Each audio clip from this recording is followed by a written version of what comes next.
Today I'm going to talk to you about my business's biggest bottleneck as a six-figure trading card reseller. Before I dive into the video, please like and subscribe to the channel. It would mean a lot. Also, I did not upload a video yesterday. I broke like a 60 plus day streak because I was trying out my new equipment and all the audio was trash. So I think it's just a matter of me talking more quietly. So I'm going to try to do that today. So if I sound a little bit sedated, just know that I'm just trying not to blow the speakers out of this thing. So with that said, a bottleneck is defined as a pain point or a point of friction that is restricting your business from growing. Every business in every industry has bottlenecks. It is just part of the nature of the beast, I suppose. It's part of what you do. And as a business owner or operator, it is 100% your job to resolve your bottleneck. With that said, the one that I'm going to explain to you today, I have had ongoing for years. So get ready. It's going to be a wild ride. Now, in addition to what I just said, I'll mention the fact that, like, essentially running a business is just problem solving over and over and over again. Except instead of, the reward for problem solving being like leveling up like you would in a video game, your reward is money in your bank account. And so that's kind of cool. And so that's like the ultimate incentive for solving problems. You're literally getting paid to do that. When it comes to like the fulfillment side of running this business in, like, Pokemon reselling, it's like really not that complex. Like, you just buy cards for a price, hope to sell them for more, or I guess hope isn't the right word there. Like, you purchase cards at a lower price than what you're able to sell them for. And there's a lot of ways to kind of go from point A to point B. But that's just what it is. And so that ultimately is just not that complicated of a problem. The difficulty comes in many other areas. Like, for some of you, your biggest bottleneck in business might be like offloading or like having outflow sources. So places where you can actually sell your cards optimally. For other people, maybe it is literally just you have a sourcing issue. You can't find enough cards to buy. And I would then urge you to check out your network and see how big that is and see what type of relationships you have with other people in the space.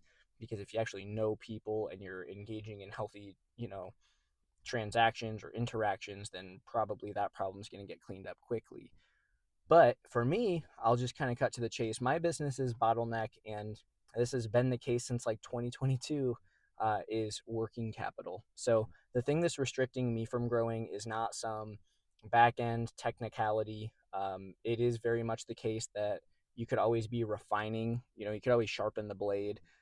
So I'm sure that there's seconds I could trim off of my packaging process. There's seconds I could trim off of, like, fulfillment, or expedite my route to the post office. Like, there's things of that nature that I could certainly refine. I could also probably be faster at listing if I use my PC more than my phone. So things like that I could definitely clean up and see some immediate results.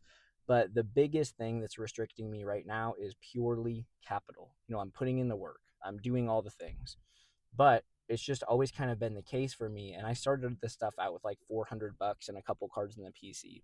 And so the consequence of, it's really cool to say that I turned that into a six-figure reselling business. But the consequence of this is, since I started out with a small amount of money and I haven't been infusing cash for my personal, finances, like my wife and I's like family savings or anything like that, the consequence of that is, I've been growing rather slowly compared to some other folks. Example given, there's people who started, I always talk about this, but it's just to give credit to how amazing some of the people are in this space. But like, there's people who started after me that currently run businesses as large or larger than mine. So that's just what it is. Now, the obvious way to solve my bottleneck is to borrow money, right?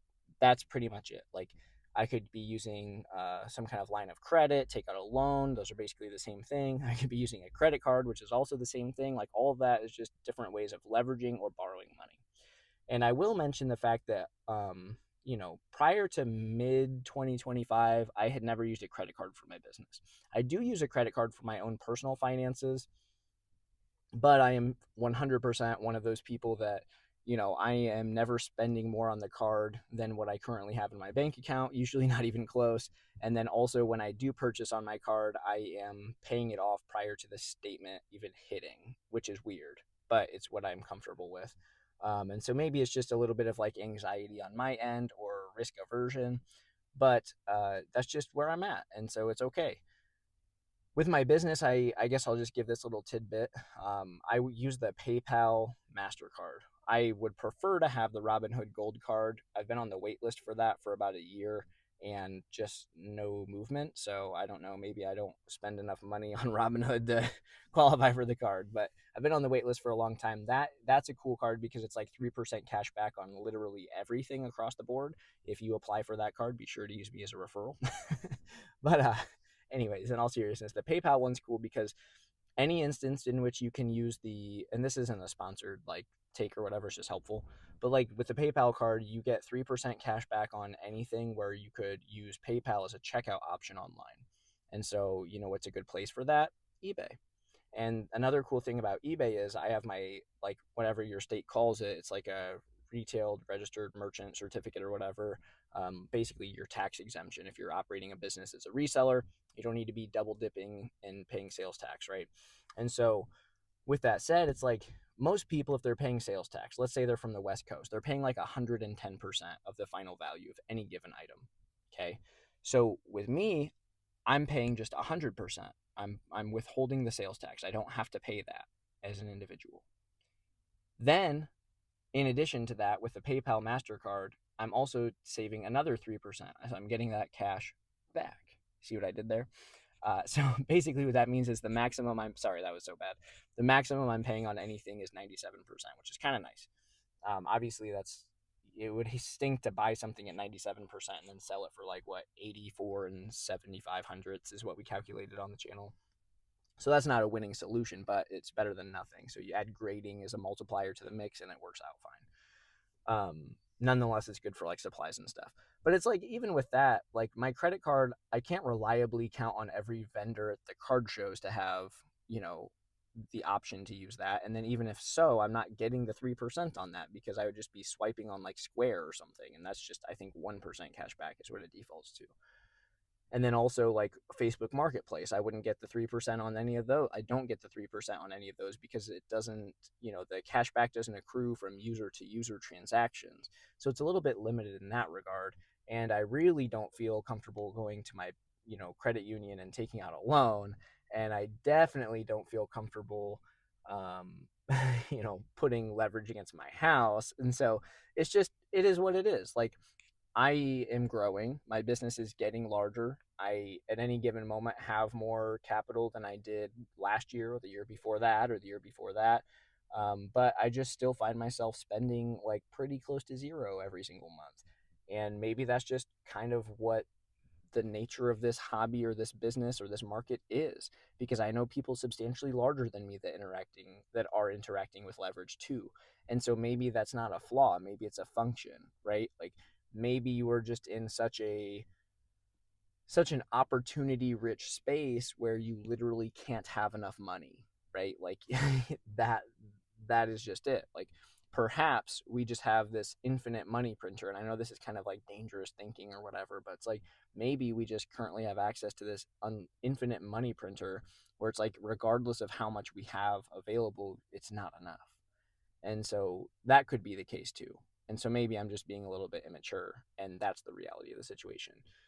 Whether or not that will be the case forever, I don't know. And this channel isn't really about speculation. It's just about the actions that I'm doing right now. And so the actions that I'm doing right now is I am continuing to be disciplined. I'm continuing to put in the manpower and the hours necessary to grow. And I am growing my business at the exact speed that the cash I have permits. So there's my bottleneck. Be sure to comment yours down below. Thank you so much for watching, and I will see you on the next one.